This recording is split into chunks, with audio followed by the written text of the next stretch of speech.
After studying this module, you shall be able to know the historical background and the causes that led to industrial revolution. Also understand the economic perspective of the industrial revolution. You can also have an idea of the essential conditions necessary for such revolution and its consequences on the society and the economy.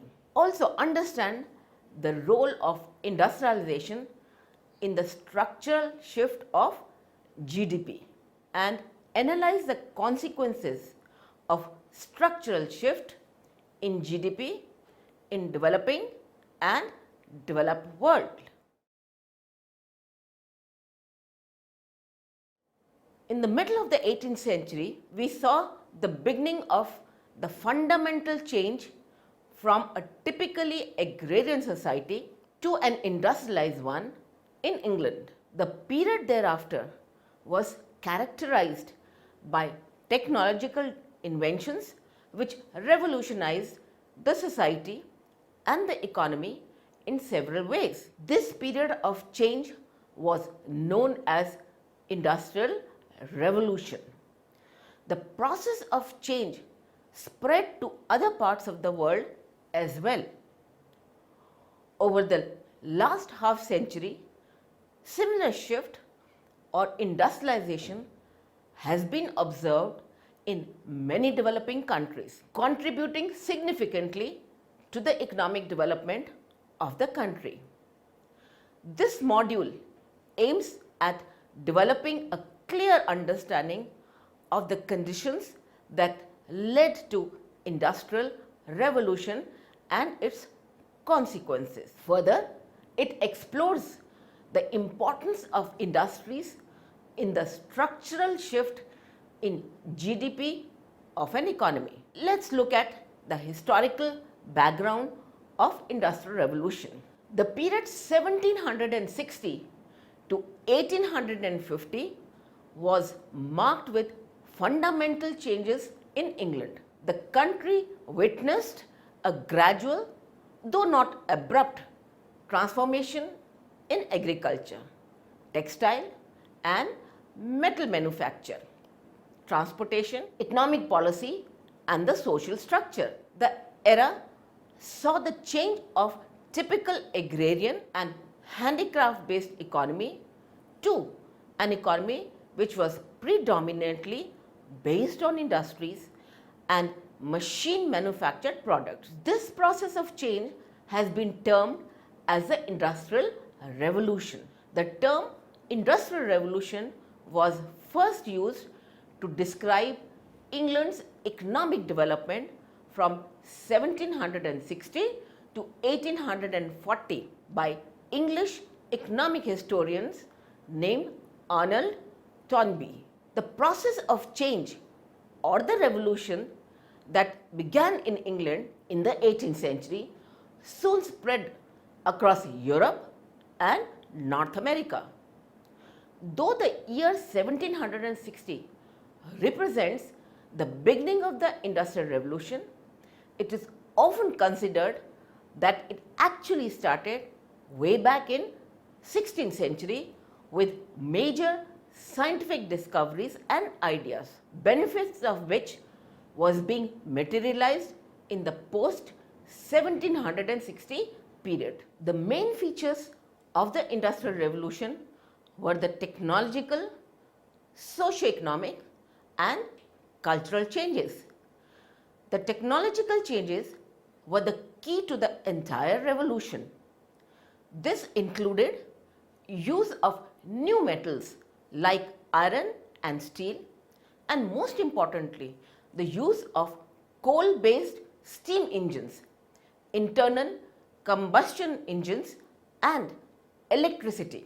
Invention of spinning jenny and power looms resulted in increased production with minimal expenditure of human energy. Concept of factory system having distinct division of labor and specialized role of the workers came into being. Development of means of transportation and communication enabled trade and expansion of the market for the finished product. Technological advancement tremendously increased the efficient use of natural resources and allowed for mass production of the goods.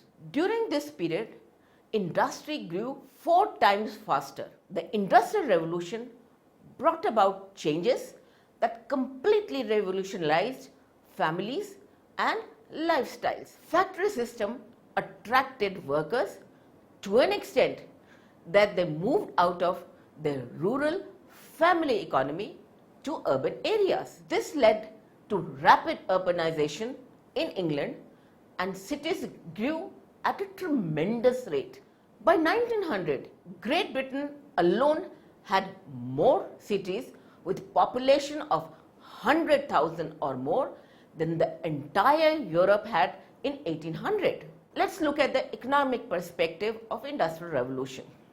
Several views have been put forward in the past explaining the Industrial Revolution.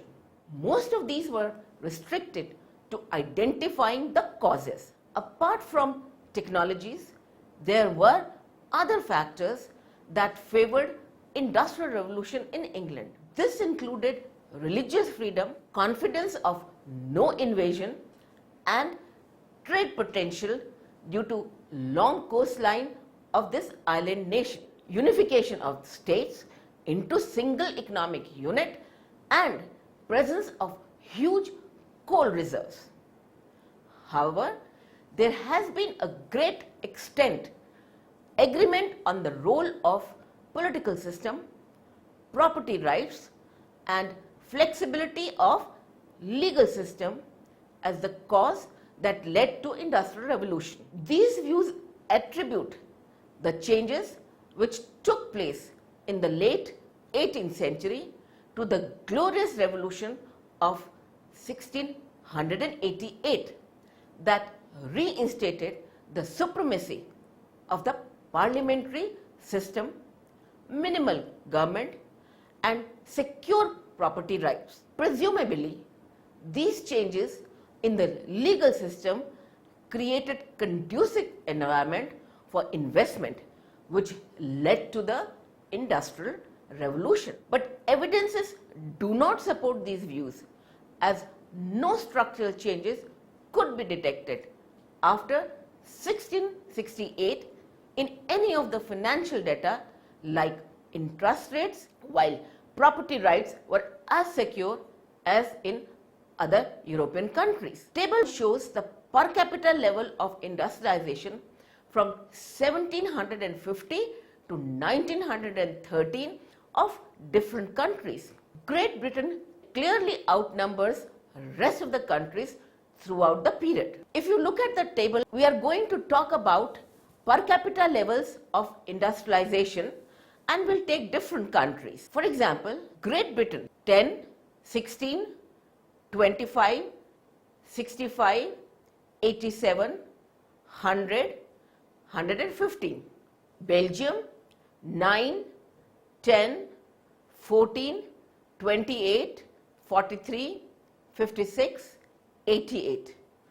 United States 4, 9, 14, 21, 38, 69, 126. France 9, 9, 12, 20, 28, 39, 59. Germany 8, 8, 9, 15, 25, 52, 85. Austria and Hungary 7, 7, 8, 11, 15, 23, 32. Italy 8, 8, 8, 10, 12, 17, 26. Russia 6, 6, 7, 8, 10, 15, 20.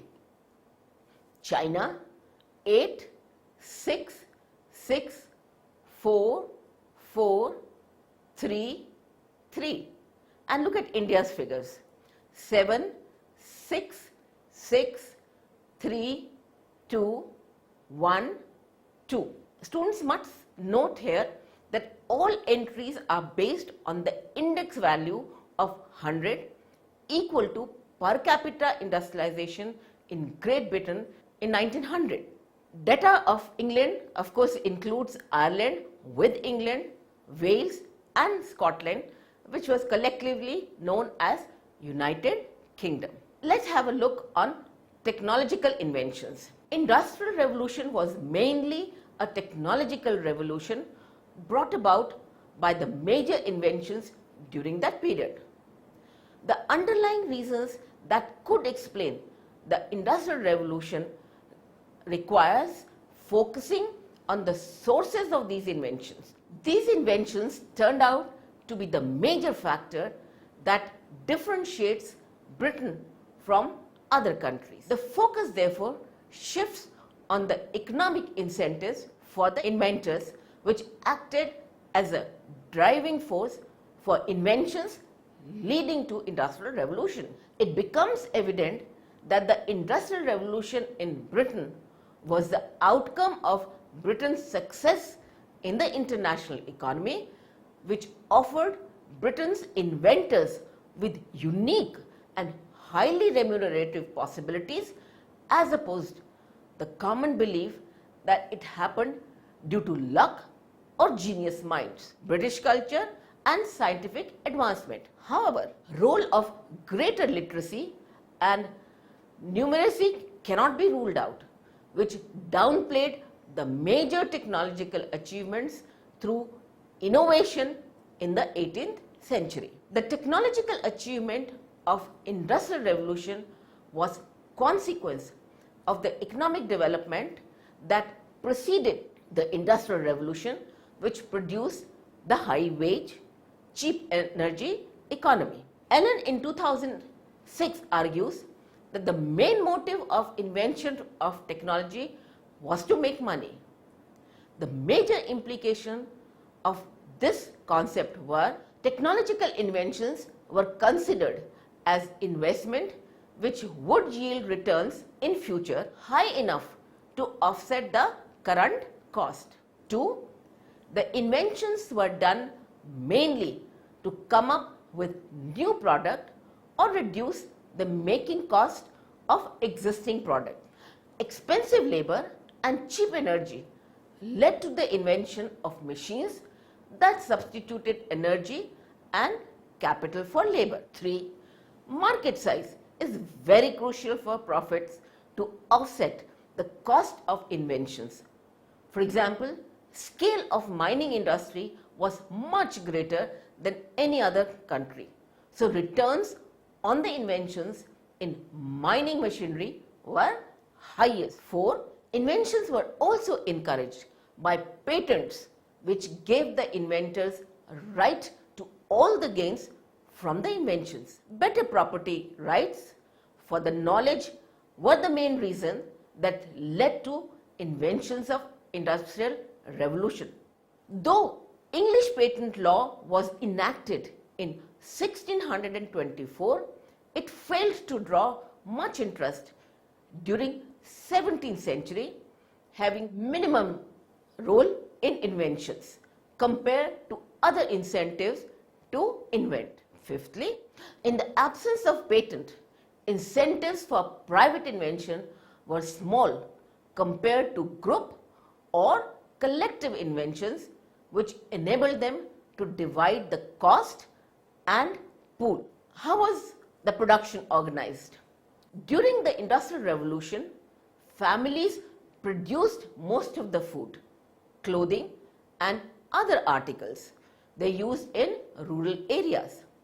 In cities, manufacturing was strictly regulated by the guilds and the government.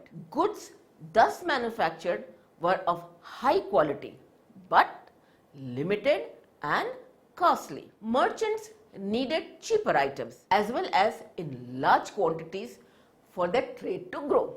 This led to the major shift in the organization of production from the cottage industry to factory. Merchants started controlling the manufacturing process from start to finish.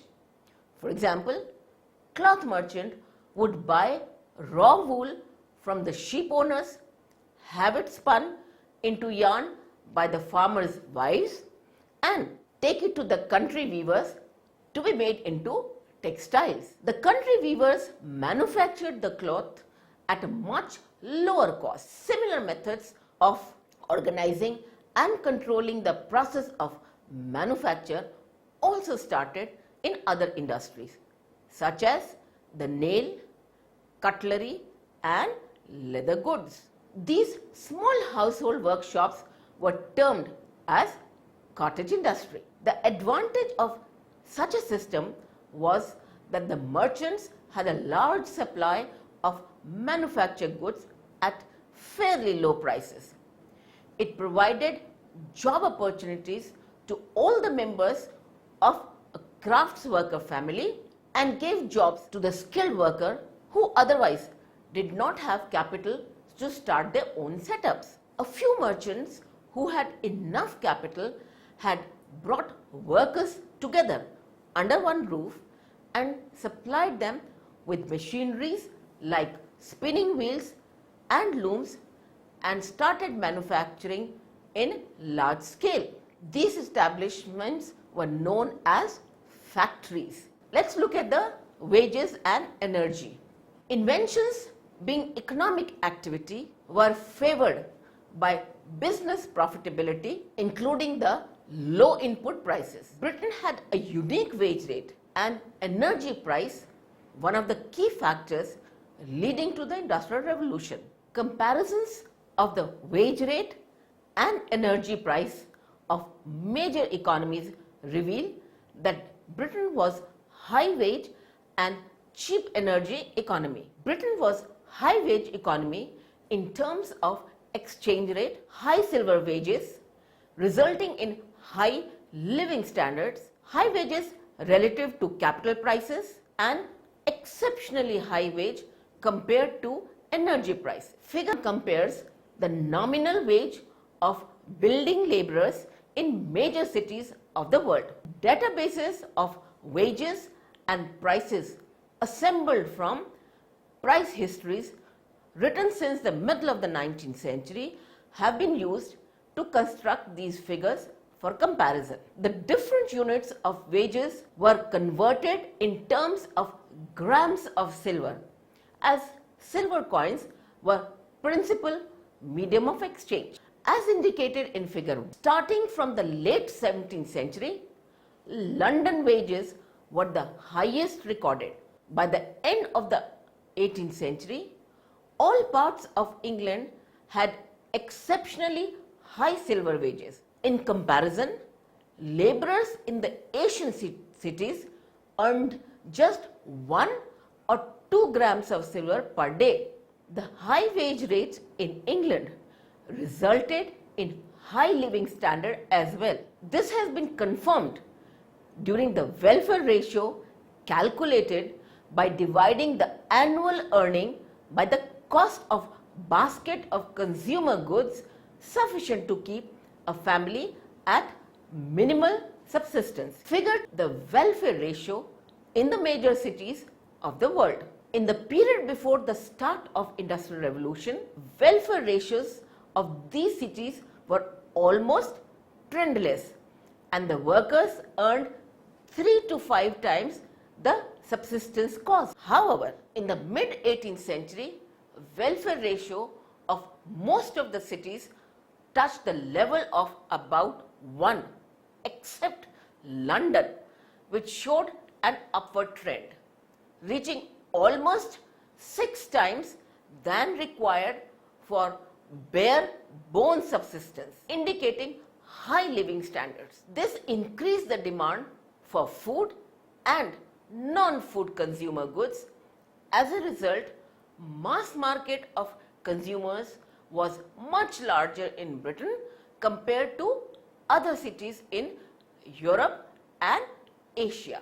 Evidence of high wage economy is also established in terms of the wage rate relative to the price of the capital. Comparison of the building labor daily wage relative to the index of rental price of the capital in 3 European cities is presented in the figure. The average of price indices for iron, non-ferrous metals, wood and brick multiplied by an interest rate plus a depreciation rate gives the rental price of capital. The series for wage rate relative to price of the capital diverge from 1650 onwards in England, indicating inflation of the nominal British wages. This created incentives for the industries to mechanize, leading to the Industrial Revolution. Consistent rise in the cost of labor provided increasingly greater incentive to invent technologies to substitute capital for labor in production. The final evidence for high wage rate and cheap energy is provided by the comparison of wage to price of energy. In figure, each bar represents the ratio of labor wage rate and price of energy in the early 18th century. Newcastle turns out to be city with the highest ratio. This is mainly due to high labor costs and very low cost of coal. This extensively high cost of labor in England created greater incentives to replace labor with capital, which required inventive measures leading to Industrial Revolution.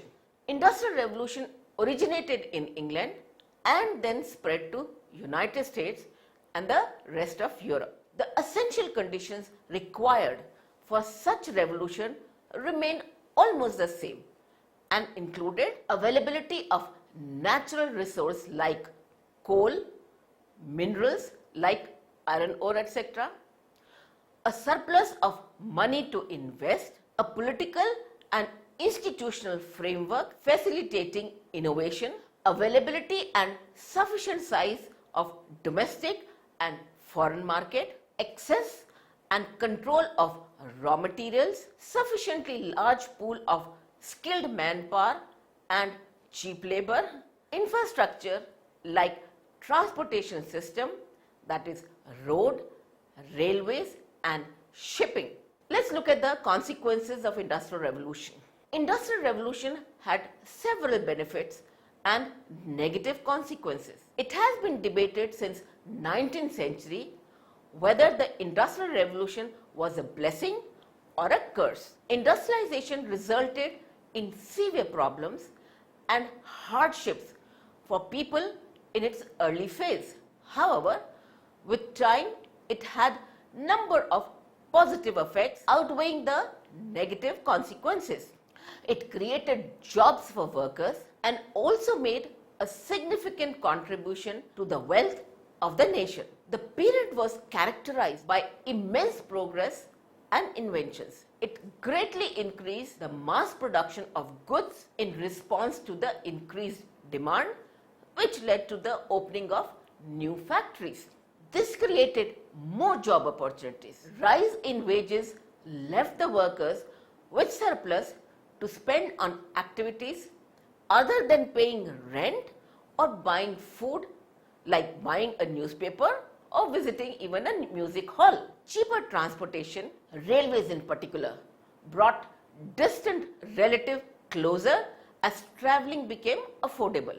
It raised the overall standard of living, which included healthier diets, better housing and cheaper mass-produced clothing. Prosperity of the middle and upper classes came as an immediate effect of Industrial Revolution, while the reforms for the labourers eventually came only after they joined together to form labour unions, which fought and won the rights to higher wages, shorter working hours and better working conditions. The negative consequences included migration of job seekers to cities, which resulted in growth in the size of urban areas along with suburbs as people started fleeing overcrowded cities. The overcrowded cities lacked sanitary codes or building controls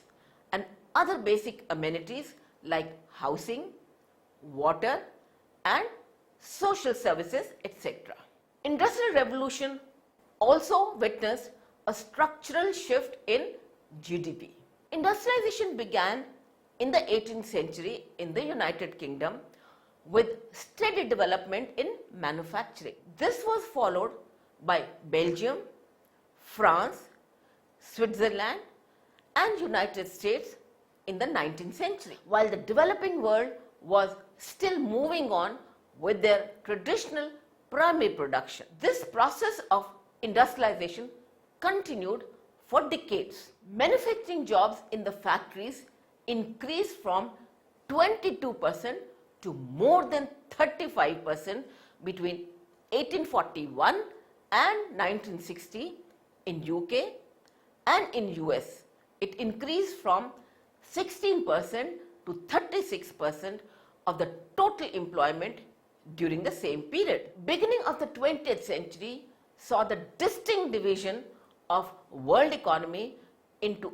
industrial rich economies and agricultural poor economies. Industrialization had become synonymous with wealth, economic development, technological leadership, political power and international dominance. Post-World War II, more countries began to take up industrialization.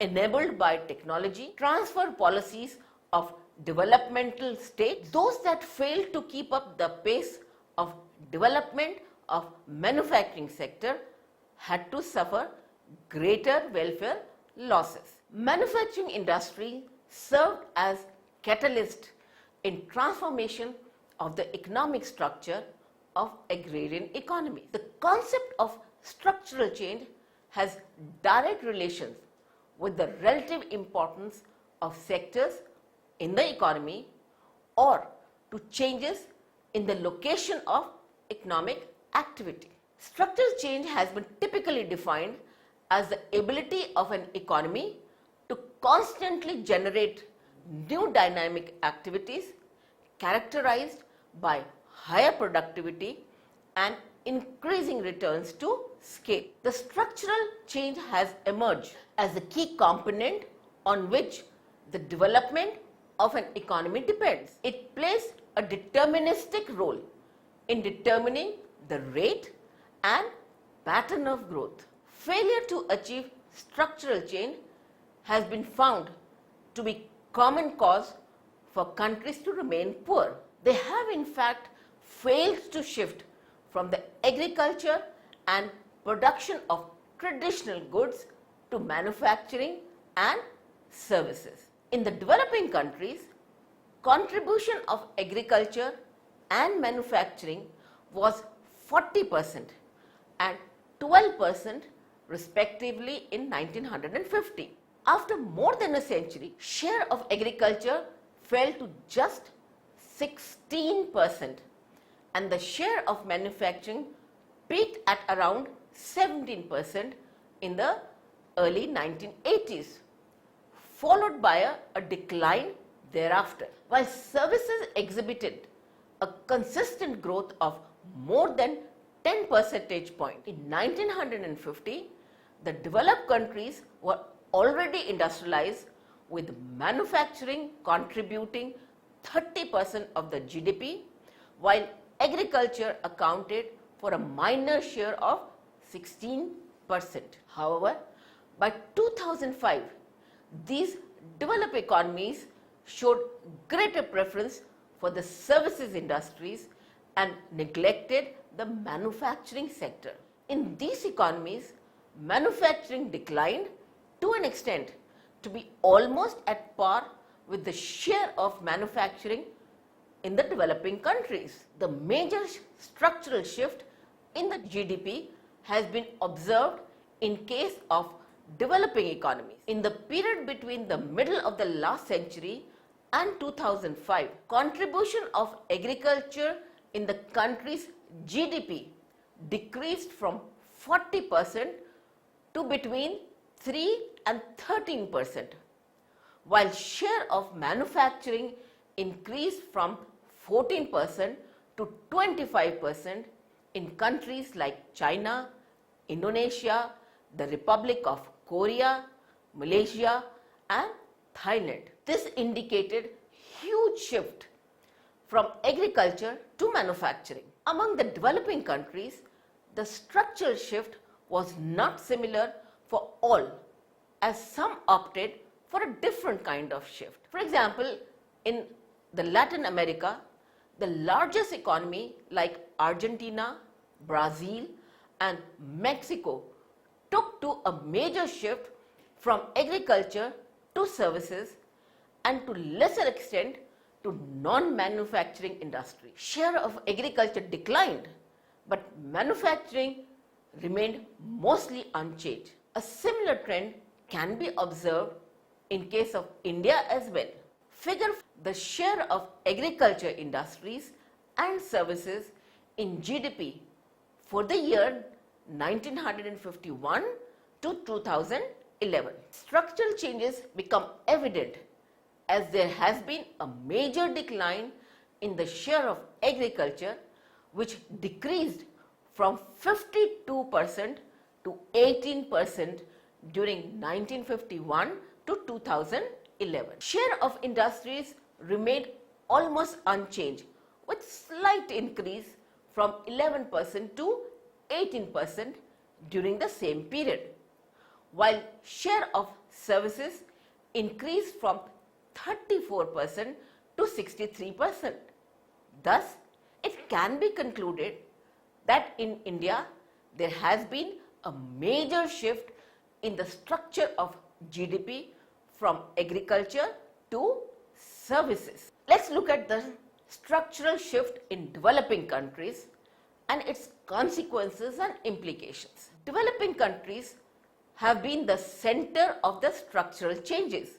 These changes mainly started in 1950s and the effect became profound in the first decade of the present century. This section represents the case of structural shifts in two different developing countries, that is the Republic of Korea and Ghana. Both Republic of Korea and Ghana almost had similar share of agriculture and manufacturing in the GDP in 1960. The GDP per capita was same for the two economies in 1960. However, 45 years later, in 2005, there has been a radical change in the structure. Figure 6 shows the share of agriculture, industries, which includes both manufacturing and non-manufacturing, and services in the GDP for the two countries. Though the two economies started almost at the same level, the Republic of Korea brought about drastic changes in its structure by reducing agricultural share and increasing the share of manufacturing. But in Ghana, agriculture remained the largest sector. This had direct impact on the economic performance of the two countries. In 2005, GDP per capita of Ghana was just 1/10 of that of Republic of Korea, giving a strong indication that the countries with structural shift performed much better with stronger GDP per capita growth than the one that did not opt for the structural shift. The structural change, when viewed at different incomes instead of different moments in time, provides a better picture of structural change as it takes into account the important differences in structure that arise from different incomes and two country specific characteristics, that is natural resources and population, which otherwise gets masked due to averaging. This facilitates better understanding of the structural change as it avoids comparison of the economy based on any prior definition of development, such as advanced versus developing. Structural change can then be seen as a set of transformations that takes place as countries become richer, irrespective of the time and speed with which it occurred. When the country has low income, share of agriculture is higher than the industries, typically larger than manufacturing and non-manufacturing industries together. As the income grows, situation is reversed and manufacturing starts gaining ground and reaches a peak of about 20% of GDP. Thus, the economic development takes place with the increase in share of manufacturing in the economy, largely at the expense of agriculture, whose share shrinks dramatically. Share of manufacturing starts declining after reaching the peak, exhibiting an inverted U shape. At very high incomes, it is comparable to early stages of development. Share of services keeps growing as incomes rise. Only the agriculture declines. At very low incomes, non-manufacturing industries sharp increase, which maintains a stable share even after peaking.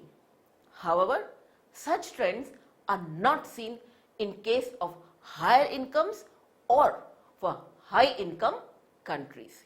Natural resource endowments and population size are the two characteristics specific to the countries known to have an important impact on the pattern of structural change. Studies have found that both these characteristics have significant impact on the structural transformation as the country becomes richer. However, in case of natural resource rich countries, the manufacturing is less important at any level of income than in the aggregate picture. Share starts declining at a much lower income, while non-manufacturing industries are much more important, reaching its maximum only at very high income. In the presence of rich natural resource base, economy's incentives is mostly biased towards non-manufacturing industries or agriculture, leading to a natural resource curse, or as it is called, Dutch disease. Whereas in large economies, manufacturing accounts for a much higher share of GDP at all incomes, and the turning point is reached only at a very high income when manufacturing accounts for almost 25% of GDP. Services have lower share at all incomes. Manufacturing in large economies are of great importance due to presence of large domestic markets, enabling them to exploit economies of scale even at low levels of development. Let us try to summarize what we have done today. 1760 to 1850 was the era in England which witnessed the change of a typical agrarian and handicraft based economy to an industries and machine products based economy. This change has been termed as Industrial Revolution. The technical changes were the key to the entire revolution. During this period, industry grew 4 times faster and job opportunities led to rapid urbanization. Industrial Revolution was mainly a technological revolution realized through inventions. Economic incentives for the inventors acted as a driving force for inventions leading to Industrial Revolution. Inventions were favored by higher wages rate, subsistence ratio, wage rate relative to price of capital, and price of labor relative to energy. Number of positive effects emerging from Industrial Revolution outweighed the negative consequences. Manufacturing industry was instrumental in transformation of the economic structure of agrarian economies. The shift in the structure of the economy is intrinsically linked to economic development. Countries with structural shift, that is mainly from agriculture to industry, performed much better with stronger GDP per capita growth than the one that did not opt for the structural shift.